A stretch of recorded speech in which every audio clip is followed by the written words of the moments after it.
முதல் டெரர் அவன் காண்பிக்கிறது, நீ ஆண்டவரை ஏற்றுக்கொண்டு ஆண்டவரிடத்தில் நடந்து உன்னுக்கு முன்னதாக உண்மையா நடக்கும்போது உன்னை போல இருந்த மற்றவருடைய வீழ்கையை அவர்களை அவன் சிறைப்பிடித்து அவன் குடியேற்றுவிக்கிற அந்த காரியத்தை சுட்டி காட்டி உன்னுடைய பலத்தை இழக்கும்படியாச்சு. ஐயோ, அவங்களே விழுந்துட்டாங்களா?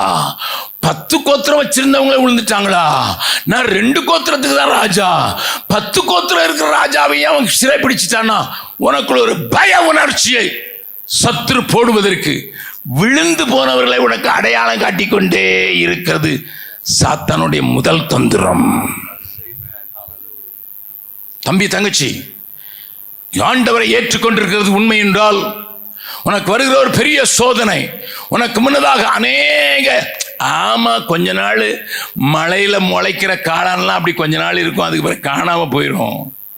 இவங்கெல்லாம் கொஞ்ச நாள் எல்லாம் பாபான்னு இருப்பாங்க, கொஞ்சம் 2-3 வருஷம் கழிச்சுன்னா அதை பார்த்தீங்கன்னா தேடி போனா கூட இருக்காது என்கிற விழுந்து போய் சிறைப்பட்டு போய் ஒடுக்கப்பட்டு போய் அழிந்தவர்களை உனக்கு முன்னதாக கொண்டு வந்து உன்னுடைய பலத்தை இழுக்க பார்க்கிறதை சத்துரு செய்து கொண்டே இருப்பான்.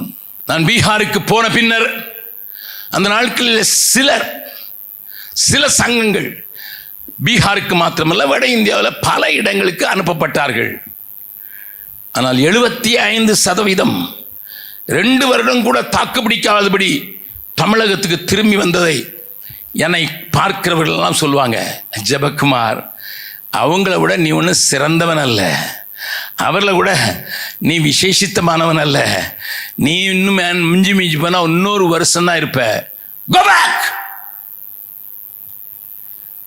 என்னுடைய அர்ப்பணத்தை, என்னுடைய அழைப்பை கேலி செய்து என்னை சித்திரவதைக்குள் ஆக்கும் அளவுக்கு என்னோடு கூட பேசி என்னை மனமடிவாக்க வேண்டும் என்று சொல்லி என்னை திரும்பி போ, அவங்கள பாரு, இவங்கள பாரு என்று அந்த நாட்களில் இன்றைக்கு இருக்கிற டெலிஃபோன் கனெக்ஷன் கிடையாது என்றாலும் கடிதங்கள் வாயிலாக என்னை பயமுறுத்தின காரியங்களுக்கு விட்டு கொடுக்காத ஒரு பிடிவாதத்தை எனக்குள்ளே ஆண்டவர் வைத்ததினால்தான் இன்றைக்கு 52 வயசுகளை முடித்து நிற்கிறேன். கர்த்தருடைய பரிசுத்த நாமத்துக்கு ஸ்தோத்திரம்.